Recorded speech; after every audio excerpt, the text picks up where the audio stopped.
Good evening, I'm Leland Vittert. I anchor a show called On Balance here on NewsNation 5 nights a week. If you've never given us a shot, well, come join us.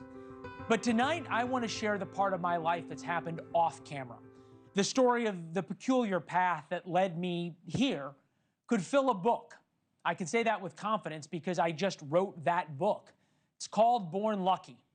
Now, it's true. Almost every TV anchor writes a book, but my story is a little different.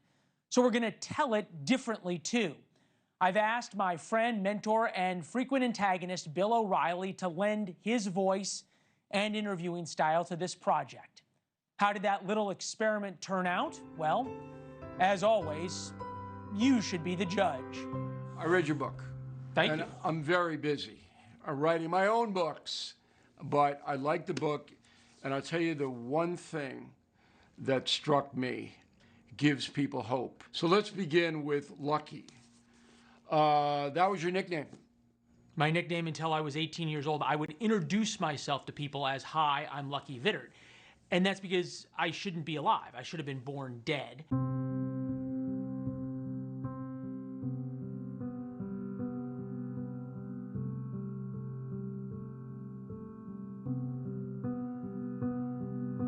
So I'm being born in the hospital, and then the doctor goes, "Oh my God, this is a lucky baby." Turns out the umbilical cord was tied in a knot, another knot, and then around my neck.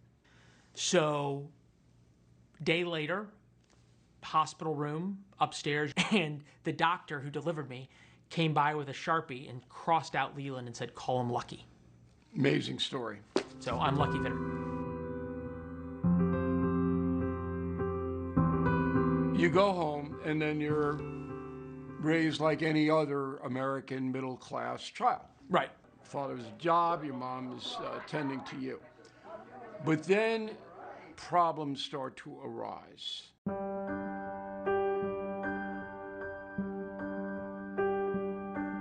My dad could see it because when I would play with other kids, I was running into kids, I was hitting kids. Kids would try to joke with me or throw me the ball and I'd get angry. It was very clear. I didn't understand how to interact with kids. Social skills to me were completely foreign. Some kids attract friends like magnets.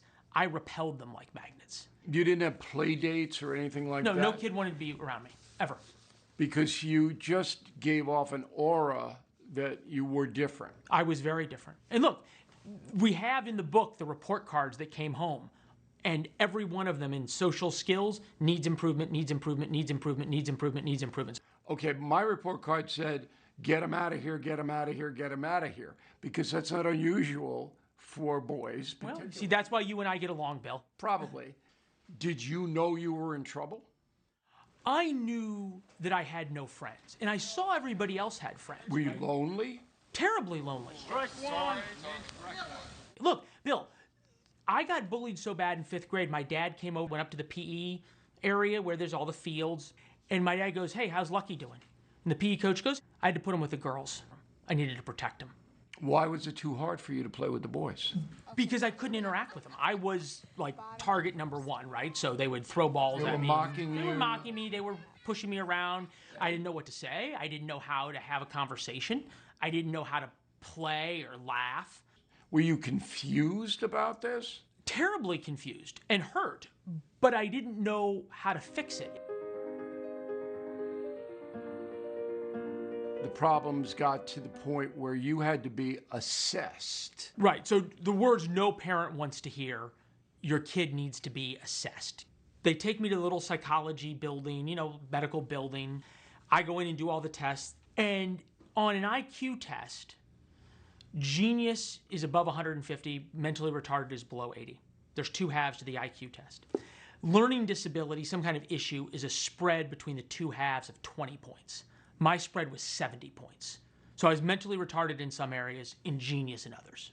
And that was the issue. So they said to my parents, "We don't know what's going on." My dad goes, "Is there anything we can do?" Think about that. You're a father, the desperation. "Is there anything we can do?"